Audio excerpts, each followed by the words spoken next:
2011 GL450 bad alternator. So I've already diagnosed this as a bad alternator. What I did to do that was turn on the car. I had to jump start it. The battery was down really low. So with the alternator running, you should have about 14 volts on a multimeter. So on the multimeter, I was showing no voltage. Okay, so my plan is to remove the bolts. There's 2 bolts on top there, and there's 2 bolts at the bottom underneath it. So I'm gonna remove those 4 bolts, and I'm gonna try to pull it out straight up from here. There's a pretty good space here to get it. First step is remove the serpentine belt. So I'm just gonna pull the belt off of the alternator pulley right down there. And that's it. I'm not gonna take the whole belt off. Okay, so I've got the breaker bar and the 17 socket attached to the tensioner pulley. I'm just gonna press down on this, right? And that loosens the belt enough to remove it. So I can do it one hand here. Yeah, it's gonna come right off the alternator. And that's all I'm gonna do. So there's our belt off of the pulley. Okay, next I'm gonna disconnect the negative. This is behind the passenger seat in the back. You can access it. There's a little plastic panel here. This goes there. Pull that away, and there's your negative. Easy to get to. So I'm just gonna take that off.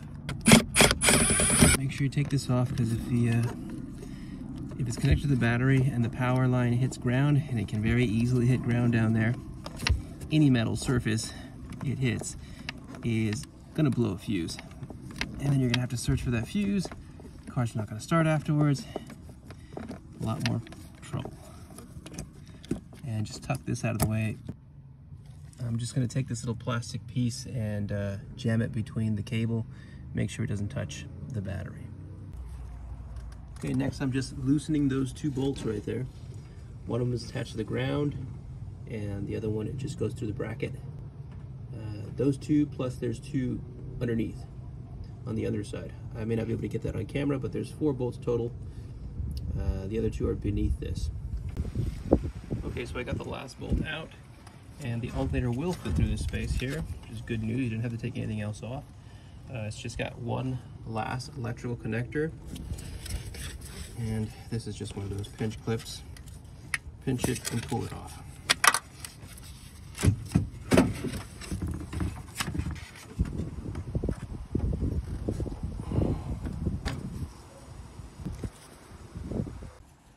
Okay, so I'm replacing it with the original Bosch unit. So the battery in this car is not fully charged. I'm gonna have to charge it before I install this alternator. Okay, so I've got the battery charging.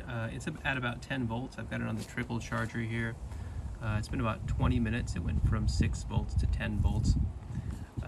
So I've got the alternator in. It's not hooked up on the power side, only on the ground side for now. I'm gonna wait until the battery is fully charged. So it's been about an hour of trickle charging here. It's at 11.5 volts.